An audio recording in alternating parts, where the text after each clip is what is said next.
मैं आपके सामने आज एक कलीसिया के बारे में बयान करूंगा और इस कलीसिया का नाम है इफसुस की कलीसिया। मुकाशवा की किताब के दूसरे और तीसरे अबवाब में 7 कलीसियाओं का जिक्र है। और जैसा कि आप जानते हैं कि मुकाशवा की किताब का जो राइटर है, असल राइटर तो रूल कुदस है, लेकिन जिससे मुकाशवा की किताब लिखवाई गई वो है यूहन्ना रसूल। यूहन्ना रसूल वो हैं जिन्होंने यूहन्ना की इंजील तहरीर की, यूहन्ना के 3 खतूत और मुकाशवा की किताब। और याकूब के भाई सलोमी और जब्दी का ये बेटा है। और ये वही यूहन्ना है जिसके बारे में हम पढ़ते हैं कि खुदावंद यीशु मसीह ने सलीब पर भी उससे बात की और अपनी मुकद्दसा मरियम को उनके हवाले किया और कहा, देख तेरी माँ ये है। तो यूहन्ना का तारुफ मैंने करवाया। जब हम दूसरे बाब में पढ़ते हैं तो लिखा है, खुदावंद यीशु मसीह कहते हैं यूहन्ना से, इफसुस की कलीसिया के फरिश्ते को ये लिख। दूसरे बाब की पहली आयत से 7वीं आयत तक इस कलीसिया का जिक्र हमें मिलता है। तो मैं तलावत करूंगा आपके सामने मुकाशवा दूसरा बाब उसकी पहली आयत। यहाँ लिखा है, इफसुस की कलीसिया के फरिश्ते को ये लिख कि जो अपने दाहिने हाथ में 7 सितारे लिए हुए है और सोने के 7 चिरागदानों में फिरता है, वो ये फरमाता है। तो हम देखते हैं कि खुदावंद यीशु मसीह ने, यानी ख़त लिखवाने वाले ने अपना तारुफ करवाया कि इफसुस की कलीसिया को बता दे कि ये किसकी तरफ से ख़त भेजा जा रहा है। तो लेकिन इससे पहले कि मैं खुदावंद यीशु मसीह का वो तारुफ बयान करूं जो खुदावंद यीशु मसीह की अपनी ज़बानी अभी मैंने आपके सामने तलावत की है, आइए ज़रा हम देखते हैं ये इफसुस का मतलब क्या है। इफसुस एक शहर था, पहले यूनानी बाद में रोमी, और एशिया कोचिक जिसे एशिया माइनर कहते हैं वहाँ वाक़या था। और आज मौजूदा तुर्की जो है, इस मुल्क में अजमीर सूबा में ये इलाका पाया जाता है डिफरेंट नाम से।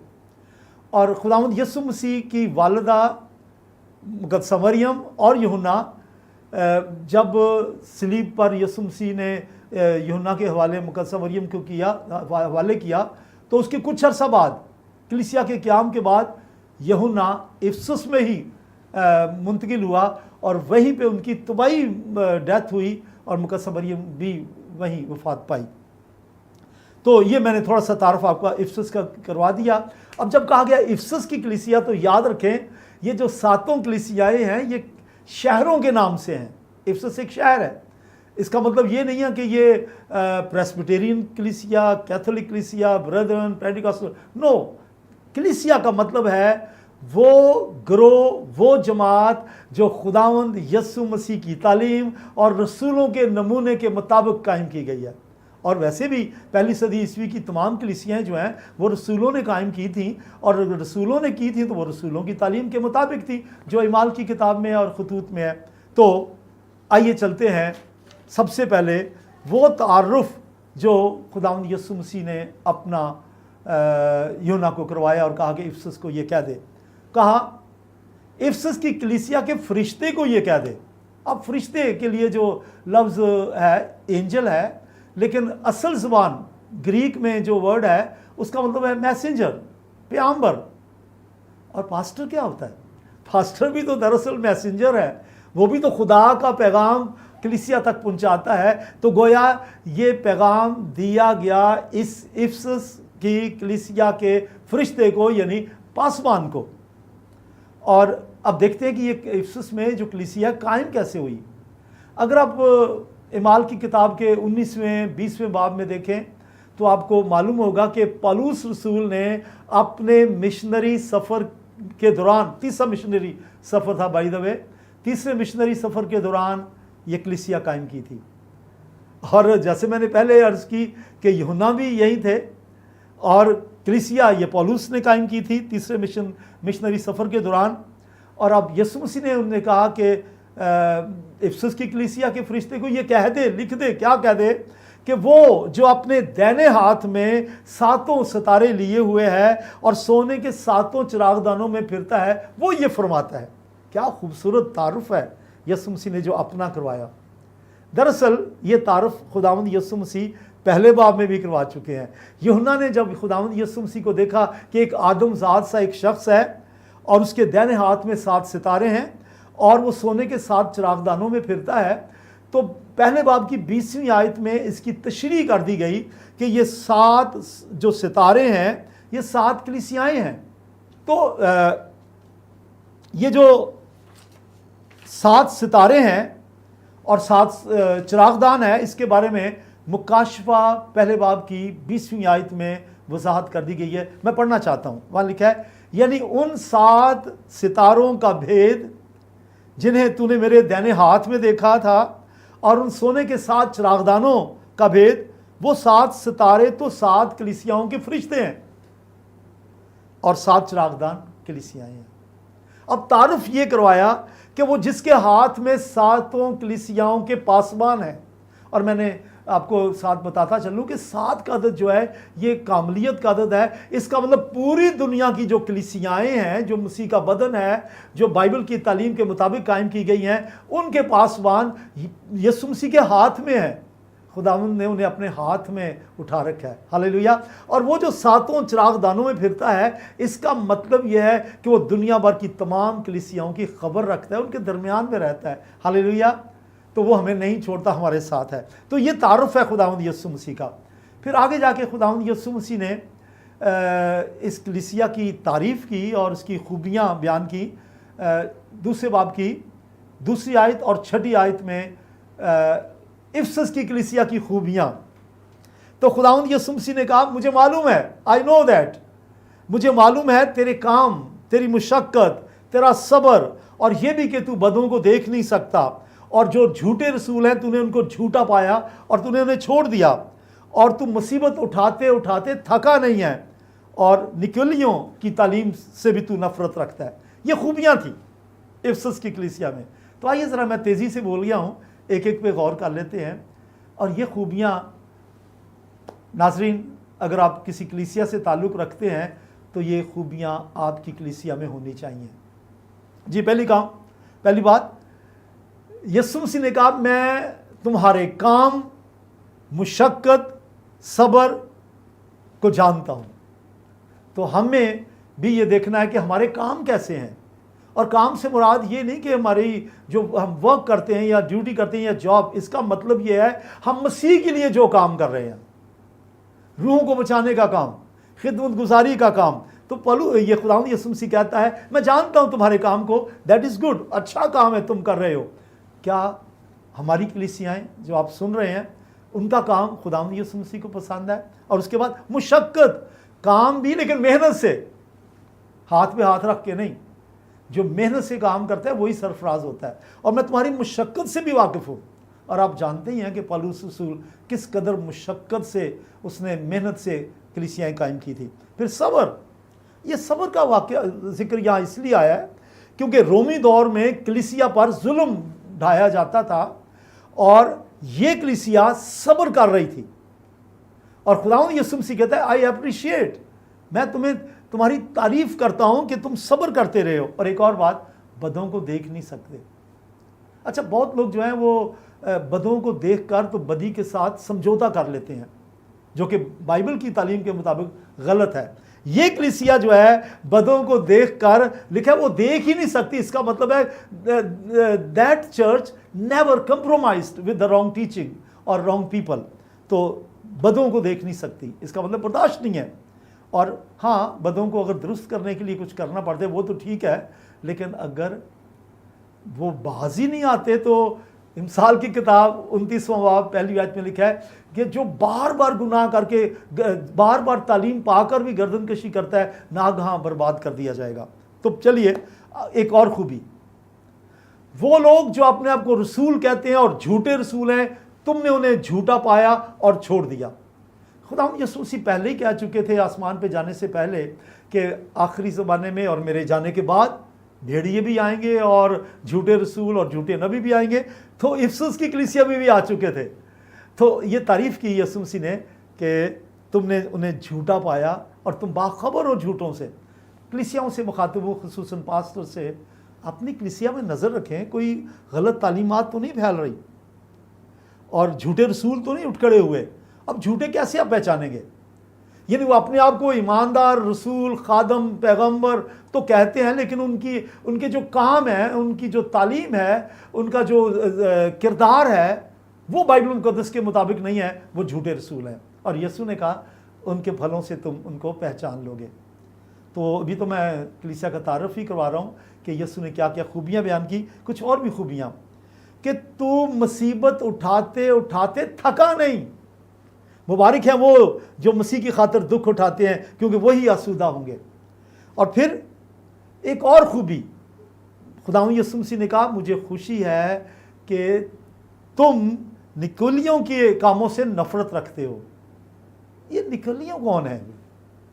आपने इमाल की किताब के 6 बाब में 7 डीकनों का नाम पढ़ा होगा, जिनमें 2 मशहूर नाम हैं। एक तो है फिलिपुस और एक है इरखलाउस और एक है निकलाउस। तो ये जो निकलाउस है उसके बारे में कहा जाता है कि इसी शख्स ने कलीसिया में रहते हुए कुछ गलत तालीमात भी फैलाना शुरू कर दी और कहा कि चलें हम मसीही तो हैं ही, हम क्रिश्चियन हैं, हम बाइबल की तालीम को मानते हैं, चलें ये भी कर लें, क्या फ़र्क पड़ता है। इन्हें आप समझ गए होंगे, शैतान को भी खुश कर लें और इंसान को भी के साथ साथ खुदा को भी खुश कर लें। तो यीशु मसीह ने तारीफ़ की कि तुम निकलियों की तालीम से नफ़रत करते हो। आज भी कलीसियों में ऐसा है, गलत तालीम पाई जाती है, हमें उनसे नफ़रत करनी है। सिखाने की हद तक उनसे आप मोहब्बत रखें, उन्हें सिखाने के लिए, लेकिन अगर वो ढीठ हैं तो छोड़ दें। मुझे याद है किसी किताब में मैंने पढ़ा, हाँ मुझे याद आ गया, ये डॉक्टर योंगे चू अपनी किताब में लिखते हैं there should be a back door in every church, कि अगर एक बुरा शख्स है उसको निकलता है उसको जाने दें, सारी मछलियों को गंदा करने की कोशिश ना करे वो। तो यीशु ने कहा I am happy that you hate. तो फिर हमें ये हेट करनी है उनसे और उनको छोड़ देना है जो गलत तालीमात फैलाते हैं। हेलो मेरे दोस्तों, बहनों, भाइयों, क्या आप जानते हैं कि आज मैंने पैगाम कहाँ से शुरू किया? मैंने शुरू किया है मुकाशवा की किताब 2 बाब उसकी 1 आयत से 7वीं आयत तक, जो इफसस की कलीसिया का जिक्र है उसके बारे में बयान कर रहा था। पहले मैंने बयान किया यीशु मसीह का अपना तारुफ कि यीशु मसीह अपने आप को क्या कहता है, कि मैं कौन हूँ, कौन है जो ये ख़त लिखवा रहा है। दूसरे नंबर पे ये खुदावंद यीशु मसीह ने इफसस की कलीसिया के फरिश्ते को बयान करते हुए कहा कि इस कलीसिया में कौन कौन सी खूबियाँ हैं। लेकिन अफसोस ये है इतनी खूबियों के साथ शिकायत भी थी। हाँ, देखना चाहते हैं, यह है 2 बाब की 4 आयत में एक शिकायत, और ये छोटी नहीं है। मुझे तुझसे ये शिकायत है कि तूने अपनी पहली सी मोहब्बत छोड़ दी। पहली सी मोहब्बत, हस्बैंड वाइफ जैसे ही शादी होती है क्या प्यार होता है भाई, और लोग देखते हैं काश कि वो पहले दिनों का प्यार हमेशा कायम रहे, और लेकिन होता क्या है, होना नहीं चाहिए, आहिस्ता आहिस्ता आहिस्ता मोहब्बत ठंडी पड़ जाती है। ये एक मिसाल मैंने दी। और इसी तरह कलीसिया में जब लोग आते हैं, निजात पाते हैं, खुदावंद यीशु मसीह को कबूल करते हैं, शुरू में ज़बरदस्त खुदा से मोहब्बत नज़र आती है, आपस में भाइयों से मोहब्बत नज़र आती है, एक दूसरे के दुख दर्द में शरीक होते हैं, लेकिन आहिस्ता आहिस्ता वो मोहब्बत कम होती चली जाती है। और यही शिकायत थी खुदावंद यीशु मसीह को कि तूने पहली सी मोहब्बत छोड़ दी है। दोस्तों, ये मोहब्बत जो क्या है, मोहब्बत की 3 किस्में हैं, और भी होंगी लेकिन मैं 3 किस्में बयान करूँगा। एक तो है इलाही मोहब्बत, और वो ये मोहब्बत है जो खुदा ने हमसे की, अपना इकलौता बेटा बख्श दिया, ऐसी मोहब्बत तो कोई कर ही नहीं सकता। दूसरी मोहब्बत है खुदा से मोहब्बत, और इसके 2 हिस्से हैं। हम खुदा से मोहब्बत कैसे करते हैं? पहला तो है कि बिल्कुल दिखावे के लिए, शो ऑफ के लिए, कि लोग देख के कहेंगे ये शख्स खुदा से बड़ी मोहब्बत करता है। लेकिन दूसरी बात वो है जो खुदा के कलाम में लिखी है कि अपने सारे दिल, अपनी सारी जान, अपनी सारी ताकत, अपनी सारी अकल से खुदावंद अपने खुदा से मोहब्बत रख। इसका मतलब है 24/7 ज़िंदगी का एक एक लम्हा जो है वो खुदा की मोहब्बत में गुजरे। तो एक और मोहब्बत है जो है हमारी आपस की मोहब्बत, और इसके भी 2 हिस्से हैं। एक है ईमानदारों का गुनहगारों से मोहब्बत रखना, किस लिए? ताकि उनको मसीह के पास ले आए। और एक है ईमानदारों का आपस में एक दूसरे से प्यार और मोहब्बत और मेल जोल। इसके लिए तो लिखा है कि जमा होने से बाज ना हो। और पहली कलीसिया जो थी, जो यरूशलेम में कायम हुई रसूलों के ज़रिए पेंतिकोस्त के दिन, उसके बारे में देखना चाहिए तो इमाल की किताब के दूसरे बाब की 42वीं आयत से देखें कि उनके क्या मोहब्बत थी उनमें, कि वो एक दूसरे के दुख दर्द में शरीक होते थे और एक दूसरे की ज़रूरियात को पूरा करते थे। तो आपस में बड़ी मोहब्बत रखो। पहला पतरस उसके चौथे बाब की 8वीं आयत में लिखा है आपस में बड़ी मोहब्बत रखो। मुझे नहीं पता बड़ी का लेवल पतरस की नज़र में क्या है, लेकिन इसका मतलब यह है कि अनथक अनलिमिटेड मोहब्बत रखो। तो ये खामी उनमें पाई गई कि तुमने पहली सी मोहब्बत छोड़ दी। शायद खुदा से पहली मोहब्बत छोड़ दी, शायद आपस में पहली मोहब्बत छोड़ दी, शायद गुनहगारों से पहली मोहब्बत छोड़ दी। शुरू में तो जब हम निजात पाते हैं हमारी ख्वाहिश होती है वो भी निजात पाले, वो भी निजात पाले, फ़लाँ आंटी भी निजात पाले, फ़लाँ अंकल भी निजात पाले, फ़लाँ दोस्त भी निजात पाले। बड़ी मोहब्बत से उनके साथ जाते हैं, लेकिन आहिस्ता आहिस्ता हम बैकवर्ड गियर लग जाता है, जिससे खुदा उनको शिकायत है। और इस कलीसिया को से ये शिकायत थी और कहा कि मुझे तुझसे ये शिकायत है और तू गौर करके तू कहां से गिरा है। इसका मतलब है उसका पहले जो मोहब्बत का लेवल है वो कहां था और अब वो लेवल कहां आ गया।